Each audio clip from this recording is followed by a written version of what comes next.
പഹൽഗാം ഭീകരാക്രമണത്തിന് പിന്നാലെ നയതന്ത്ര തലത്തിൽ കടുത്ത നടപടിക്കൊരുങ്ങുകയാണ് ഇന്ത്യ. പാകിസ്ഥാനുമുള്ള നയതന്ത്ര ബന്ധം വിച്ഛേദിച്ചേക്കുമെന്നാണ് ഏറ്റവും പുതിയ വിവരം. ഇസ്ലാമാബാദിലെ ഹൈക്കമ്മീഷൻ ഓഫീസ് അടയ്ക്കാൻ ഇന്ത്യ ഒരുങ്ങുന്നു. അതിനിടയിൽ ലോകരാജ്യങ്ങൾ ഇന്ത്യക്ക് പിന്തുണ പ്രഖ്യാപിച്ച് ലോക നേതാക്കൾ പ്രധാനമന്ത്രി ഉൾപ്പെടെ വിളിക്കുന്നുണ്ട്.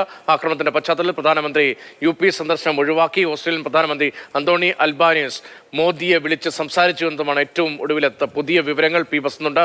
വസന്ത്, നയതന്ത്ര ബന്ധം പരിപൂർണമായി വിച്ഛേദിക്കുക, സമാധാനത്തിന്റെ പാതയിലേക്കും സൗഹാർദ്ദത്തിന്റെ പാതയിലേക്കും വരിക എന്നതാണ് നമ്മൾ മുൻപ് കശ്മീർ അടക്കമുള്ള വിഷയങ്ങളിൽ ഉള്ളപ്പോഴും പാകിസ്ഥാനോട് സ്വീകരിച്ച നിലപാട്. ചില ഘട്ടങ്ങളിൽ കടുത്ത നടപടികൾ എടുത്തിട്ടുണ്ട് എങ്കിലും പക്ഷേ ഇപ്പോൾ ക്ഷമിക്കാൻ കഴിയാത്തൊരു സാഹചര്യം എന്ന നിലയിൽ എന്തൊക്കെ ആലോചിക്കുന്നുണ്ട് സർക്കാർ? രതീഷ്, പഹൽഗാമിലെ ഭീകരാക്രമണത്തിന് എങ്ങനെ തിരിച്ചടി നൽകണം എന്നുള്ള കാര്യത്തിലാണ് ഇപ്പോൾ കേന്ദ്ര സർക്കാർ ഇന്ന് വൈകിട്ട് സുരക്ഷാ കാര്യങ്ങളുടെ മന്ത്രിസഭാ ഉപസമിതി വിളിക്കുന്നത്. പ്രധാനമന്ത്രി നരേന്ദ്രമോദി അധ്യക്ഷത വഹിക്കുന്ന യോഗത്തിൽ കശ്മീർ സന്ദർശനം പൂർത്തിയാക്കിയ ആഭ്യന്തരമന്ത്രി അമിത്ഷായും പങ്കെടുക്കും എന്നുള്ള വിവരമാണ് ഇപ്പോൾ ലഭിക്കുന്നത്. ഏതായാലും ഇന്ത്യ കടുത്ത നടപടികളിലേക്ക് തന്നെ നീങ്ങുന്നു എന്നുള്ള സൂചനയാണുള്ളത്. ഒരു കാലിബ്രേറ്റഡ് റെസ്പോൺസ്, അതായത് പടിപടിയായിട്ടുള്ള ഒരു പ്രതികരണത്തിലേക്കായിരിക്കും ഇന്ത്യ നീങ്ങുന്നത് എന്നുള്ള വിവരമാണ് വരുന്നത്. നയതന്ത്ര തലത്തിലുള്ള കടുത്ത നടപടികളിലേക്ക് ഇന്ത്യ നീങ്ങുന്നു എന്ന സൂചനകൾ ഉണ്ട്. അതിൽ ഏറ്റവും സുപ്രധാനമായിട്ടുള്ളത് പാകിസ്ഥാനുമായിട്ടുള്ള നയതന്ത്ര ബന്ധം വിച്ഛേദിക്കുക എന്നുള്ള തന്നെയാണ്. പാകിസ്ഥാനിലെ ഇന്ത്യയുടെ ഹൈക്കമ്മീഷനിലെ നയതന്ത്ര ഉദ്യോഗസ്ഥരെ പിൻവലിക്കുക, ഇന്ത്യയിലെ പാകിസ്ഥാൻ ഹൈക്കമ്മീഷനിലെ ഉദ്യോഗസ്ഥരെ പറഞ്ഞുവിടുക തുടങ്ങിയ കാര്യങ്ങളിലേക്ക് ഇന്ത്യ നീങ്ങുന്നു എന്നുള്ള ചില സൂചനകളാണുള്ളത്.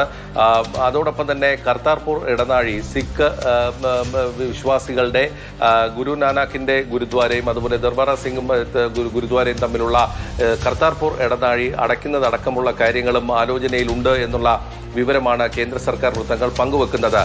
അതോടൊപ്പം തന്നെ വ്യാപാര രംഗത്തും പാകിസ്ഥാന് ഇപ്പോൾ ലഭിക്കുന്ന പരിഗണന വെട്ടിക്കുറയ്ക്കുക, നിയന്ത്രിക്കുക തുടങ്ങിയ കാര്യങ്ങളിലേക്കും ഇന്ത്യ നീങ്ങുന്നു. അതോടൊപ്പം ലോക രാജ്യങ്ങളുടെ ഇടയിൽ പാകിസ്ഥാനെ പൂർണ്ണമായും ഒറ്റപ്പെടുത്തുന്ന തരത്തിലുള്ള പ്രചാരണങ്ങളും നടത്തുക എന്നുള്ള തന്നെയാണ് ഈ സംഭവം. വേദികളിൽ പാകിസ്ഥാന്റെ ഭീകരവാദ സ്പോൺസർഷിപ്പിനെതിരെ ഇന്ത്യ പല ഘട്ടങ്ങളിൽ ആഞ്ഞടിച്ചിട്ടുണ്ട്. ലോകരാജ്യങ്ങളെ ബോധ്യപ്പെടുത്താൻ പല ഘട്ടങ്ങളിൽ ശ്രമിക്കുകയും ഒട്ടുമിക്ക രാജ്യങ്ങളും ഇന്ത്യയുടെ നിലപാട് ശരിയാണെന്ന് അംഗീകരിക്കുകയും ചെയ്തു. ഇപ്പോൾ ഇങ്ങനെ ഭീകരാക്രമണം ഉണ്ടായതിന് പിന്നാലെ ലോകരാജ്യങ്ങളുടെ പിന്തുണ ഇന്ത്യക്ക് അനുകൂലമായി ഉണ്ടാകുന്നു. ഓസ്ട്രേലിയൻ പ്രധാനമന്ത്രി അന്തോണി അൽബാനീസ് ഉൾപ്പെടെ നരേന്ദ്രമോദിയെ വിളിച്ച് സംസാരിക്കുന്നു. അങ്ങനെ രാഷ്ട്രത്തലവന്മാർ വിളിച്ച് സംസാരിക്കുകയും പിന്തുണയും നൽകുന്നതിനൊപ്പം തന്നെ ലോകവേദികളിൽ പാകിസ്ഥാനെ ഒറ്റപ്പെടുത്താൻ എന്തൊക്കെ നടപടികൾ എന്നതും വിശദീകരിക്കുന്നുണ്ടോ വിദേശകാര്യ മന്ത്രാലയം ഉൾപ്പെടെ? രതീഷ്, ഈ വിഷയത്തിൽ പാകിസ്ഥാനെ ആഗോളതലത്തിൽ തന്നെ ഒറ്റപ്പെടുത്തുക, മാറ്റി നിർത്തുക എന്നുള്ള തന്നെയാണ് ഇന്ത്യയുടെ ആത്യന്തികമായ ലക്ഷ്യം എന്ന് പറയുന്നത്. ഭീകരത ലോകത്തെ വിവിധ രാജ്യങ്ങളിലേക്ക് കയറ്റുമതി ചെയ്യുന്ന രാജ്യം എന്നുള്ളൊരു നിലപാടാണ് ഇന്ത്യക്കുള്ളത്. പാകിസ്ഥാനെതിരെ FATF പോലുള്ള ലോകവേദികളിൽ ഇന്ത്യ കർക്കശ നിലപാടുകൾ എടുത്തിട്ടുണ്ട്. അതായത് ഭീകരതയ്ക്ക് പണം നൽകുന്നു എന്നുള്ള ആ നിലപാട് ഇന്ത്യ കടുപ്പിക്കും ഇനി അങ്ങോട്ട്. പാകിസ്ഥാന്റെ ഈ നടപടികൾ ഒരു സംസ്ഥാനത്തിന്റെ സാമ്പത്തിക സ്ഥിതി അട്ടിമറിക്കുന്നതിന് പുറമെ തന്നെ സമാധാനത്തെ പോലും തകർക്കുന്നതാണ് എന്നുള്ള ആ ഒരു വിലയിരുത്തൽ, ഒരു വ്യാഖ്യാനം ലോകരാഷ്ട്രങ്ങളിൽ ഇന്ത്യ ഇപ്പോൾ തന്നെ എത്തിച്ചിട്ടുണ്ട്. നമുക്കെല്ലാവർക്കും അറിയാം, US പ്രസിഡന്റ് ഡൊണാൾഡ് ട്രംപ് അടക്കമുള്ള ലോക നേതാക്കൾ ഇന്ത്യക്ക് പൂർണ്ണ പിന്തുണയാണ് നൽകിയിട്ടുള്ളത്. ഇപ്പോൾ ഓസ്ട്രേലിയൻ പ്രധാനമന്ത്രി ആന്റണി അൽബനീസ് പ്രധാനമന്ത്രി നരേന്ദ്രമോദിയെ ടെലിഫോണിൽ വിളിച്ച് സംസാരിച്ചിട്ടുണ്ട്. ഈ വിഷയത്തെ അപലപിച്ച അദ്ദേഹം, അല്ലെങ്കിൽ ഈ സംഭവത്തെ അപലപിച്ച അദ്ദേഹം ഇന്ത്യക്കൊപ്പം എന്ന് വ്യക്തമാക്കിയിട്ടുണ്ട്. നേപ്പാളീസ് പ്രധാനമന്ത്രിയും അല്പസമയം മുമ്പ് പ്രധാനമന്ത്രി നരേന്ദ്രമോദിയുമായി ടെലിഫോണിൽ സംസാരിച്ചിട്ടുണ്ട്.